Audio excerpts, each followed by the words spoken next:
and a very warm welcome to Rajya Sabha TV. I'm Tina Jha with News Tonight, where we get you all the latest news and updates from across India and around the world. Prime Minister Narendra Modi delivered an address to the nation today, wherein he spoke about the road ahead in India's fight against COVID-19 pandemic. His address comes a day after he held a virtual meeting with chief ministers of various states on the nationwide lockdown. This was the Prime Minister's fourth such address to citizens in the last 2 months since the COVID-19 outbreak. His first such address was on the 18th of March, wherein he appealed to people to observe a Janata curfew on the 22nd of March, and on the 24th, a nationwide lockdown was imposed to contain the spread of coronavirus. दुनिया में जो स्थितियां बन रही हैं, उसे भी हम निरंतर देख रहे हैं। जब हम दोनों कालखंडों को भारत के नजरिए से देखते हैं, तो लगता है कि 21वीं सदी भारत की हो, ये हमारा सपना ही नहीं, ये हम सभी की जिम्मेदारी भी है। लेकिन इसका मार्ग क्या हो? विश्व की आज की स्थिति हमें सिखाती है कि इसका मार्ग एक ही है, आत्मनिर्भर भारत। इतनी बड़ी आपदा भारत के लिए एक संकेत लेकर आई है, एक संदेश लेकर आई है, एक अवसर लेकर आई है। जब कोरोना संकट शुरू हुआ, तब भारत में एक भी पीपीई किट नहीं बनती थी। N95 मास्क का भारत में नाम मात्र उत्पादन होता था। आज स्थिति ये है कि भारत में ही हर रोज 2 लाख पीपीई और 2 लाख N95 मास्क बनाए जा रहे हैं। ये हम इसलिए कर पाए क्योंकि भारत ने आपदा को अवसर में बदल दिया। साथियों, कोरोना संकट का सामना करते हुए नए संकल्प के साथ मैं आज एक विशेष आर्थिक पैकेज की घोषणा कर रहा हूं। यह आर्थिक पैकेज आत्मनिर्भर भारत अभियान, आत्मनिर्भर भारत अभियान की अहम कड़ी के तौर पर काम करेगा। साथियों, हाल में सरकार ने कोरोना संकट से जुड़ी जो आर्थिक घोषणाएं की थी, जो रिजर्व बैंक के फैसले थे, और आज जिस आर्थिक पैकेज का ऐलान हो रहा है, उसे जोड़ दें तो ये करीब करीब 20 लाख करोड़ रुपए का है। 20 लाख करोड़ रुपए का है। ये पैकेज भारत की जीडीपी का करीब करीब 10% है। इन सबके जरिए देश के विभिन्न वर्गों को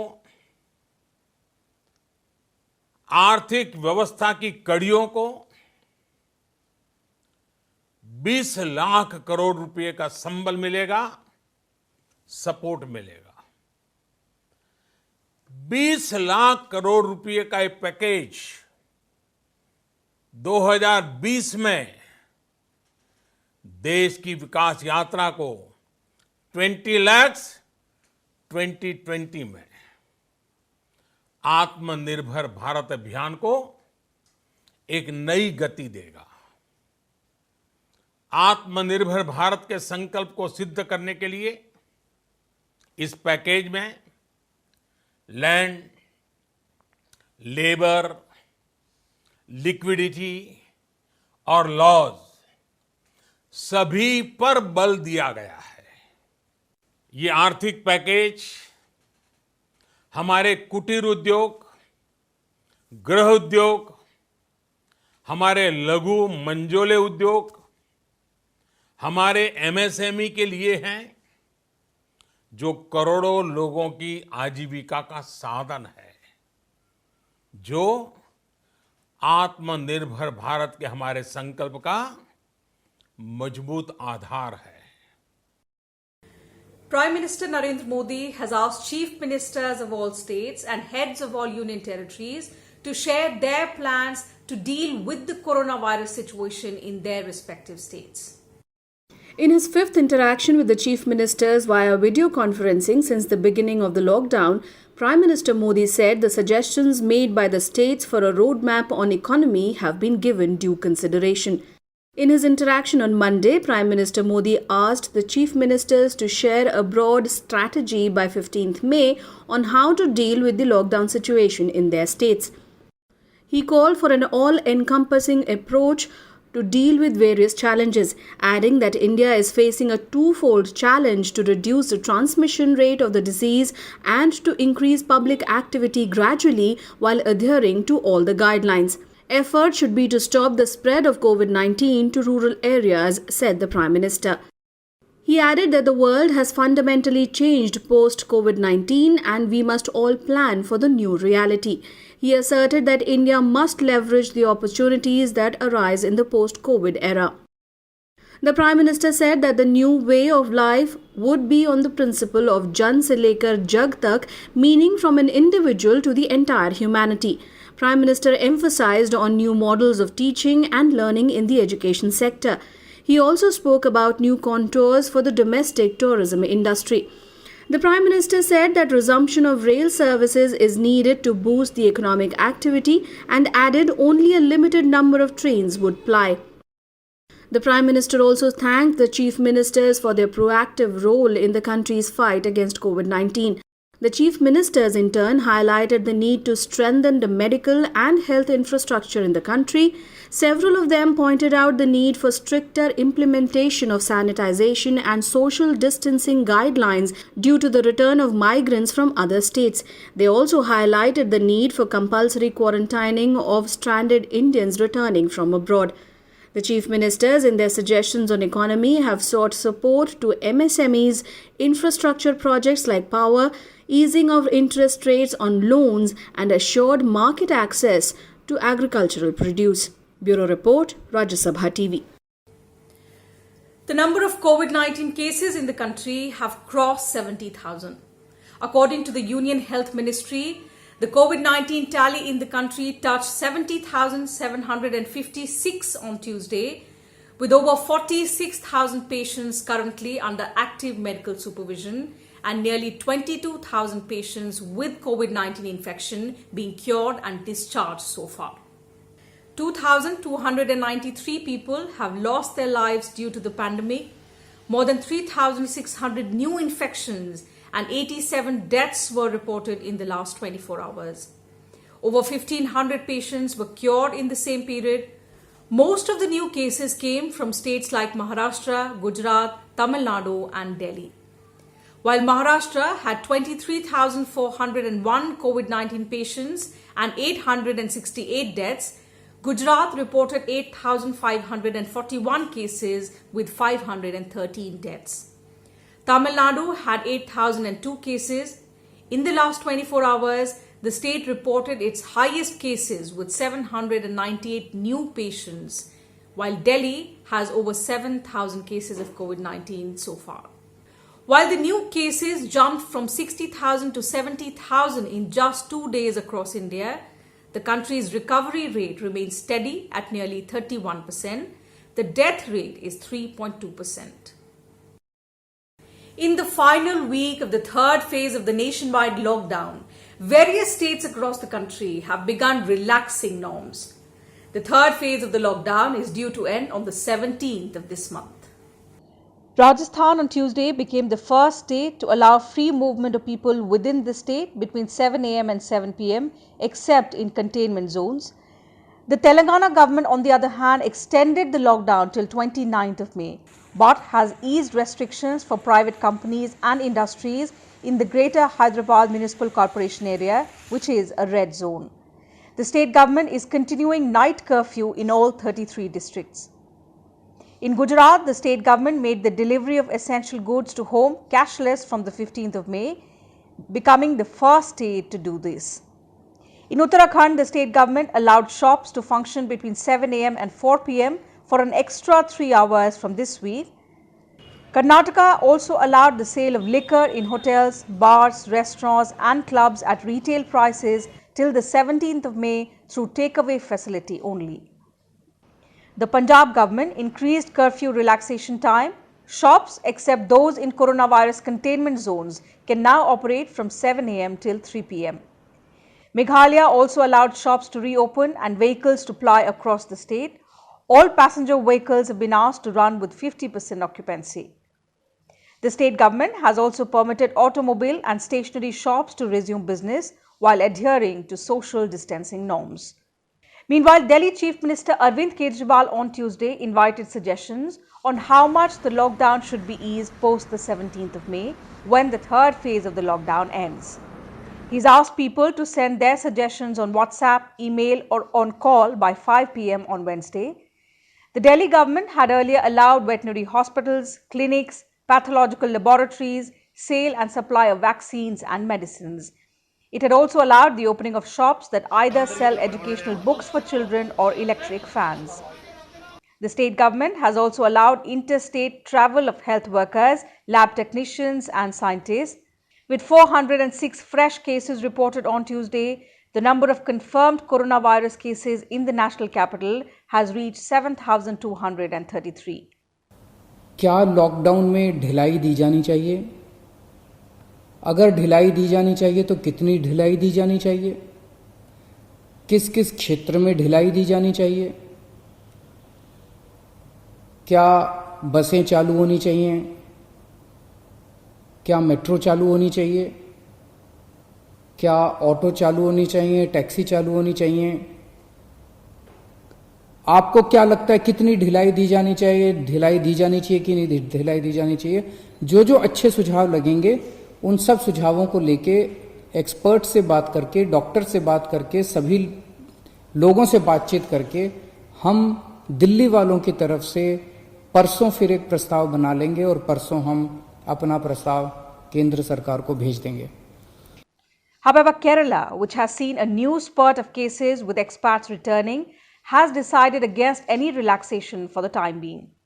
With train services also resuming, it expects more cases in the coming days. Maharashtra government is releasing nearly 50% prisoners lodged in its jails to decongest prisons. Maharashtra at present has 23,401 cases of coronavirus, the highest in any state so far. Meanwhile, no new case of COVID-19 was reported in Uttarakhand on Tuesday. The number of positive cases in the state stands at 68 at present. The railways restarted select passenger train operations from Tuesday, nearly 50 days after the services were halted to contain the spread of novel coronavirus. The decision to restart services on a very small scale came as India entered the last week of the third phase of its lockdown.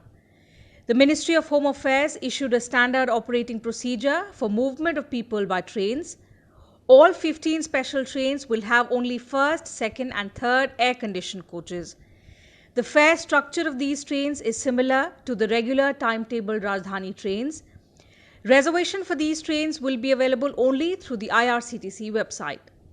Ticket booking counters at the railway stations will remain closed and counter tickets will also not be issued. No catering charges will be included in the fare. Provision for prepaid meal booking, e-catering, has also been disabled. However, IRCTC will make provisions for limited eatables and packaged drinking water on payment basis. According to the MHA guidelines, Passengers are expected to carry their own food and drinking water. Current booking, Tatkal and premium Tatkal booking shall not be permitted. Only passengers with valid confirmed tickets will be allowed to enter the railway stations. Passengers will have to wear face cover and undergo screening at departure. Only asymptomatic passengers will be allowed to board the train. Passengers will have to reach the station at least 90 minutes before their scheduled departure to facilitate thermal screening at the railway station. Online cancellation will be permitted up to 24 hours before the scheduled departure of the train. No cancellation is permitted less than 24 hours before the scheduled departure. Cancellation charge shall be 50% of the fare. The Ministry of Home Affairs has also advised all passengers to download and use the Arogya Setu app. No linen, blankets and curtains will be provided inside the train.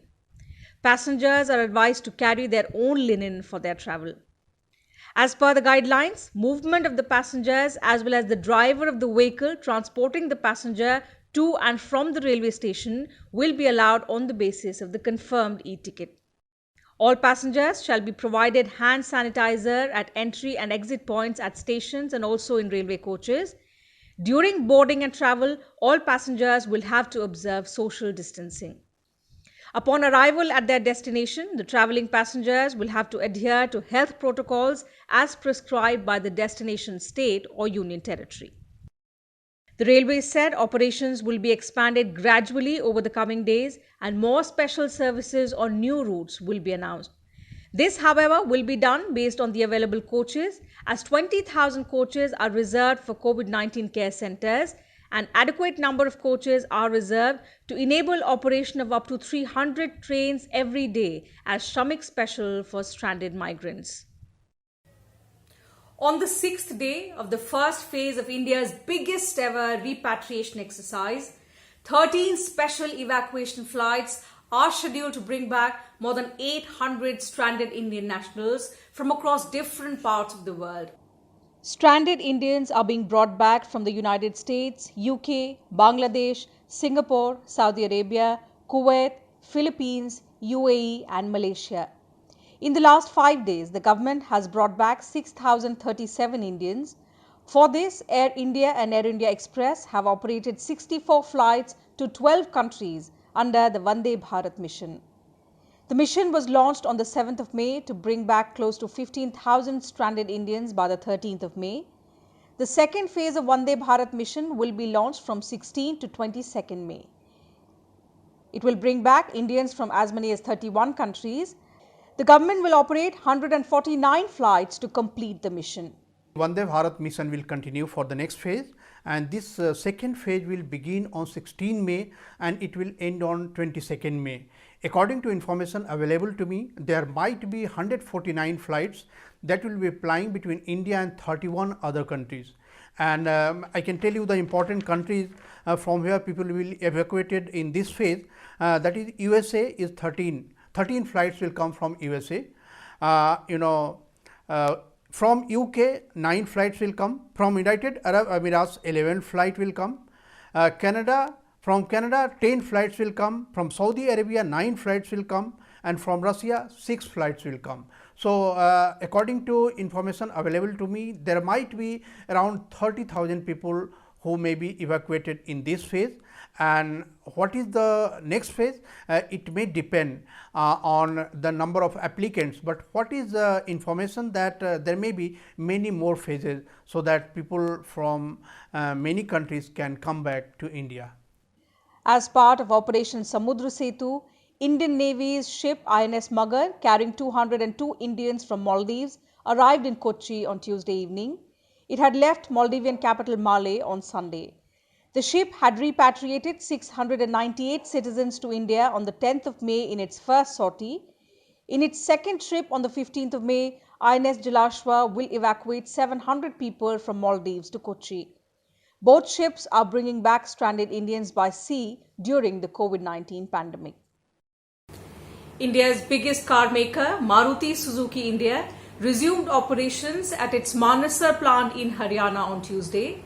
The facility started operations on a single shift basis with 75% employees being allowed currently. Coming to the full swing operations, Maruti Suzuki India chairman R.C. Bhargav said it would depend on government regulations. Operations at both Manesar and Gurugram facilities were suspended since the 22nd of March.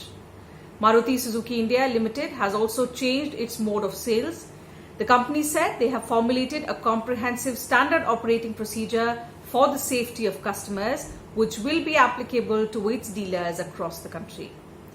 At present, Maruti Suzuki has 3,086 dealerships across India.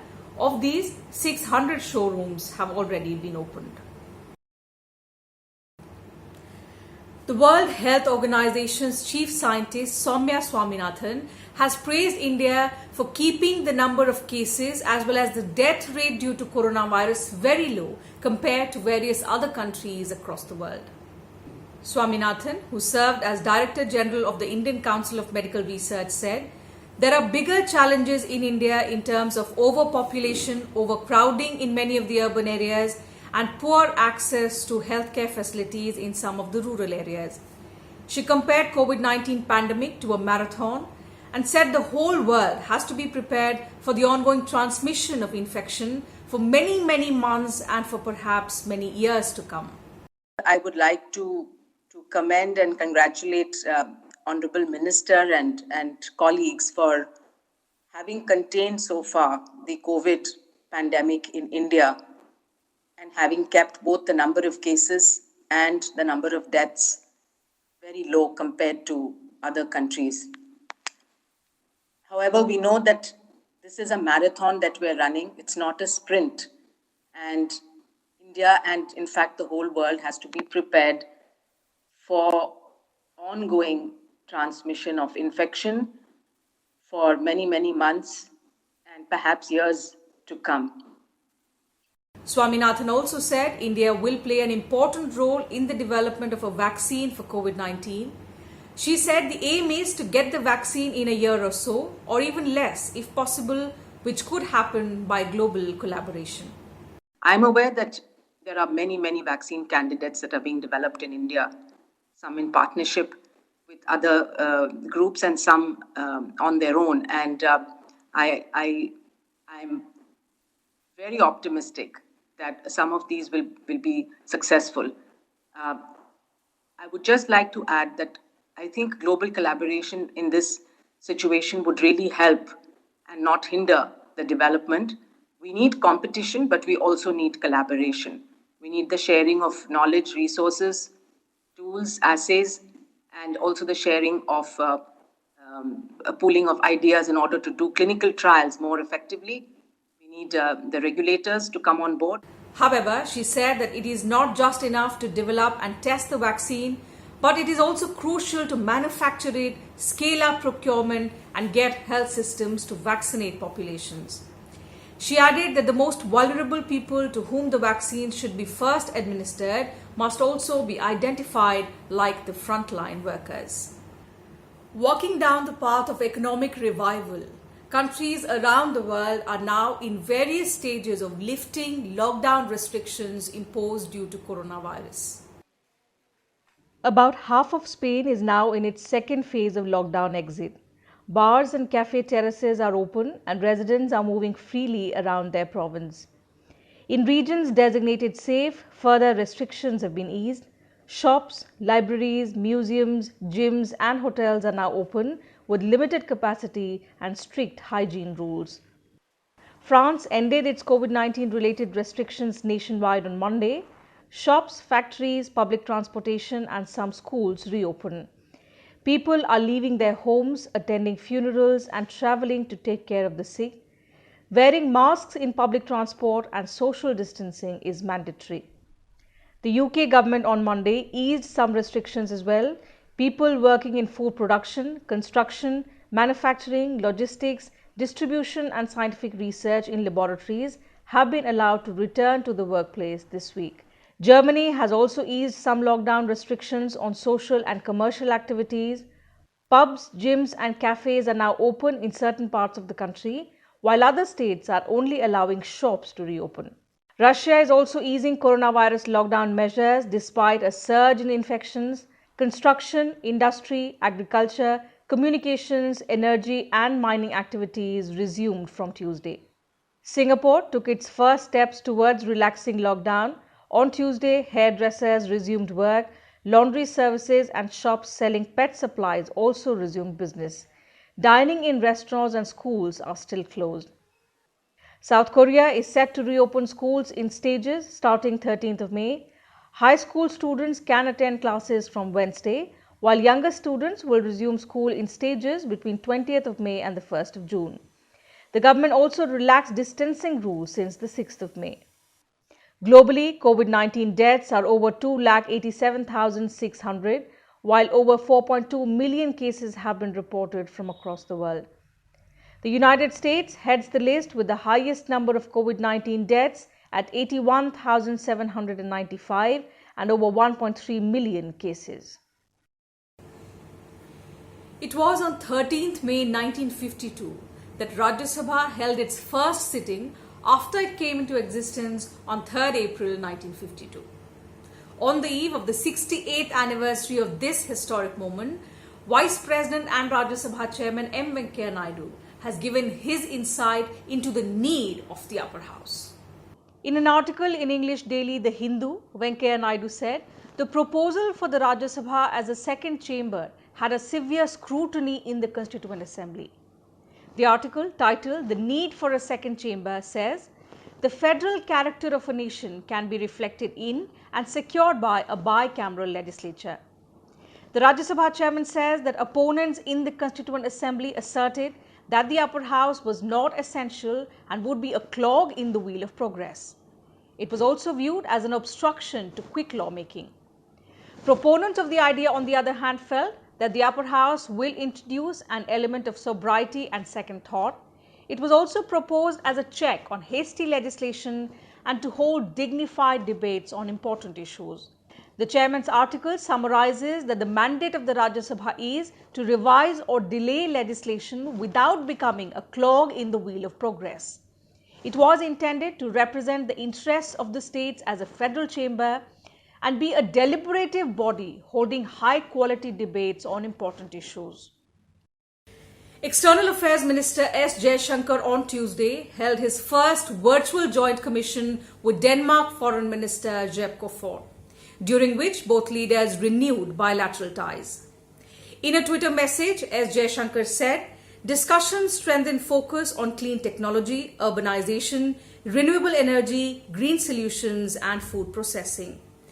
The two leaders also discussed COVID-19 and close cooperation in green and sustainable economic recovery.